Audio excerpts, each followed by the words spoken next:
All right, today we're going in-depth on dumbbell rows because they're one of the most underrated exercises when it comes to building a big, thick, ridiculous-looking back, but most people don't do these enough, either because it jumps in their lower back or they have too much of a connection with their shoulders more than anything else, or even worse, they're gonna do them by lying on a bench, and all they can focus on is their sternum slowly puncturing a hole in their heart. So we're gonna fix all that, get you one big back.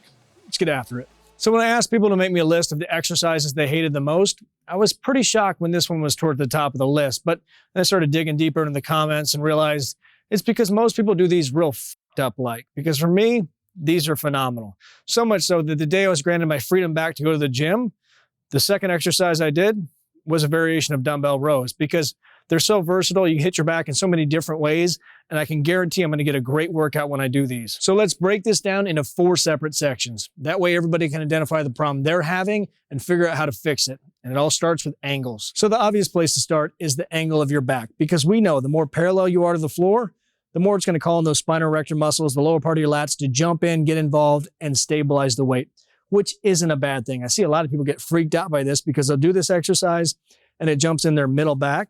That's to be expected. When you're doing those extreme angles, that's more than likely going to be the weakest link. Unless you look in the mirror and you realize your back's bowed forward and you've lost that static contraction, then yeah, I'd go home and try to blow yourself instead, because if you're going to hurt your back, you might as well do it chasing your dreams. But also don't overlook those extreme upright angles as well, because most people get in this position and think, well, I'll just do a shrug instead. It's basically the same thing. But they're missing out on a huge benefit you get when you get those elbows involved, because you get the same contraction you do with the shrug, but as you drive those elbows up, it creates a more intense contraction in those traps, and you'll feel even more in those mid and lower traps as well. But we also know the angle of your elbow matters. The higher it goes, the more it's going to drive into that upper back, even into those rear delts. But I'd also look at the grip you take, especially if you're somebody with shoulder issues. So you do dumbbell rows with the neutral grip, I would try to slightly supinate that wrist, because it's going to force your body to contract up on a different path.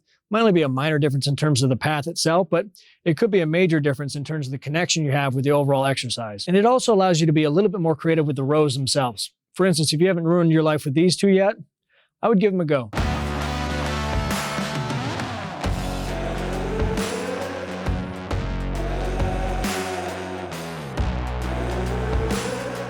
Next, we got to go over what to do if every time you go to hit rows, those erector spinae muscles blow up, and all you can focus on is that horrible pain in your back. You got to stop the workout, get in your car, put the seat all the way back, and drive right to the emergency room for a bacchiotomy. Now, the obvious thing you can do is take pressure off those muscles and lay on a bench, but not the way most people do them.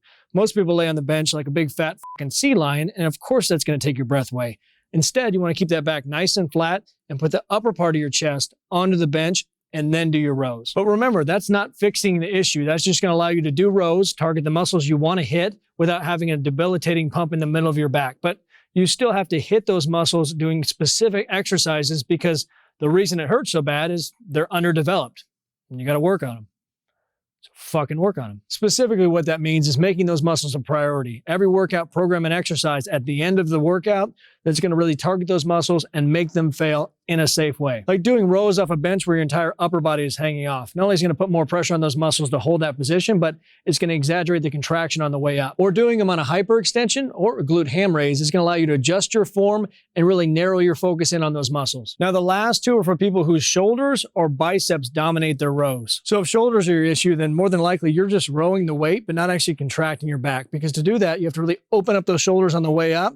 So what I would do is cut the range of motion in half, go halfway down, and really focus on that movement of contracting your back, pulling those shoulders back. Once you can get that, you can slowly work into a full range of motion. And if your biceps keep jumping in and taking over, this is an easy one. Keep the elbow in a fixed position and pull more with your lats. If you need more detail on that, I'll link to a video above where I go in depth on how to do it with pull-ups, but this is one of my favorite ways to do rows as well, because you can contract that back from the bottom all the way up and ensure your biceps can't jump in. So to summarize, change the angle of your body, elbows, and hand position to find a row you really connect with. If you're still not connecting, change the range of motion or try to keep the elbow in a fixed position to see how that feels. And finally, it's not your mid or lower back that sucks. You're neglecting it, asshole. And if you haven't checked out the 30-day program, it's 30 days, 20 videos, $20. Again, pretty damn simple. But most importantly, like I talked about before, if you haven't watched this video on how to do pull-ups in a way that's going to actually make your lats grow, watch that next. Get after it and get growing. Talk to you soon.